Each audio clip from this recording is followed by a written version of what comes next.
Assalamu alaikum jama'a, barka da warhaka. A yau zan nuna wani application ne wanda zai hana data ka saurin ƙarewa. Wannan application ba wani application bane illa net blocker.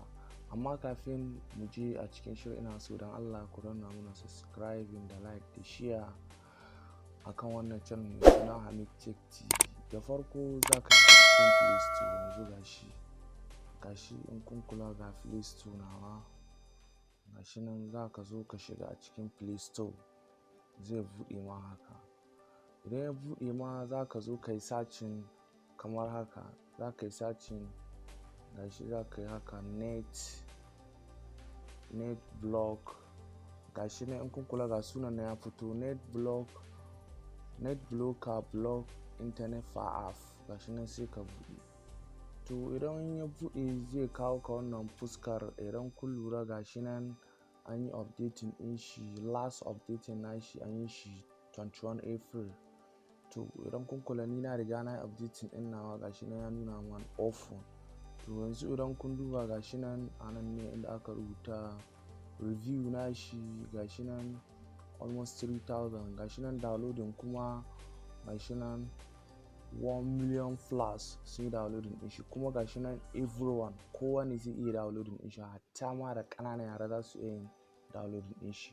To yanzu gashi nan na yi downloading ɗin shi, nawa zai buɗe yanzu gashi ya buɗe. To idan kun kula gashi nan a nan duk na yi blocking ɗin internet gashi nan gaba ɗaya tun daga bluetooth har komai ma yanzu gashi nan in kun kula gashi nan komai na yi blocking. To yanzu wannan ba shi ne da muhimmanci ba, an kai wannan blocking ɗin. Yanzu gashi a nan, yanzu bari mu fito mu je can, gashi mu fito mu je inda application ɗin. Yanzu gashi a nan, ya buɗe.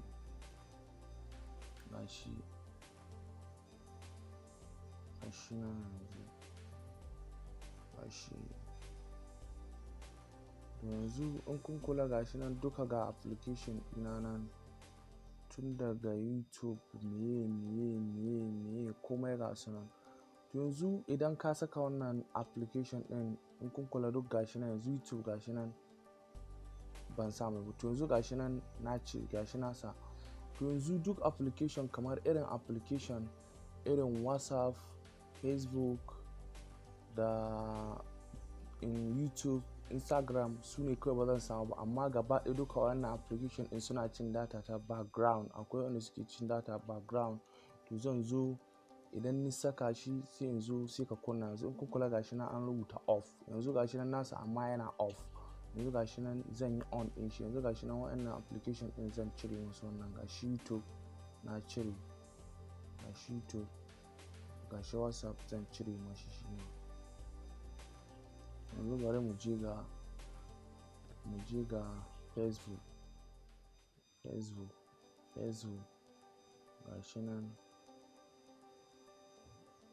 Gashi nan Facebook, gashi nan yawwa. To in kun kula ga Facebook nan original one ɗin. To yanzu na cire musu, zan zo in yi on ɗin shi. To idan kun kula na yi on ɗin shi yanzu gashi nan zai halbu. Yanzu in kun kula gashi nan, to gashi nan kuna gani ya hau gashi nan. Yanzu in kun kula a nan ciki ga wani ɗan ƙarfe nan wajen internet ɗina. In kun kula a nan ciki ga wani ƙarfe nan gashi nan. In kun kula ga ƙarfe nan daidai wannan jan kamar wani ɗan abu haka kamar zobe. To wannan shine net blocker ɗin. Idan ka saka duk wanda ka saka ma ka sako shi, to yanzu kawai wa'annan su ne kawai za ka yi chatting da su. Yanzu misali na samu Chrome, yanzu bari ku gani Chrome ko na buɗe ba za ta yi ba saboda na riga na sa wannan net blocker ɗin. Ko na ji za ta tsaya tana ta searching ta ƙi tafiya. Kun gani gashi ta yi tsayinta saboda na riga na sa wannan net blocker ɗin. To yanzu a haka za kuna gani gashi nan ta ƙi tafiya. Gashi da yanzu a haka za ka yi idan ka je ka yi download ka ɗauko wannan net blocker a cikin Play Store. Haka za ka yi duk ka zo ka sassaita su. Application masu muhimmanci kawai za ka cire ma wannan net blocker ɗin kamar irin WhatsApp, Facebook, Twitter, Chrome da dai sauransu. To gashi nan in kun kula gashi nan ta ƙi tafiya saboda na riga na sa wannan net blocker ɗin. Yanzu gashi nan kuna gani ma wato. To yanzu bari in je a Facebook ku gani, za ku ga ta buɗe saboda shi na riga na cire mishi. Yanzu gashi nan za ku gani, kun gani gashi nan da ya buɗe saboda na riga na cire mishi. To haka za ku yi. Wannan application yana da muhimmanci ku ɗauko shi. Ƙarshen bidiyon mu kenan na yau. Mun gode, sai anjima.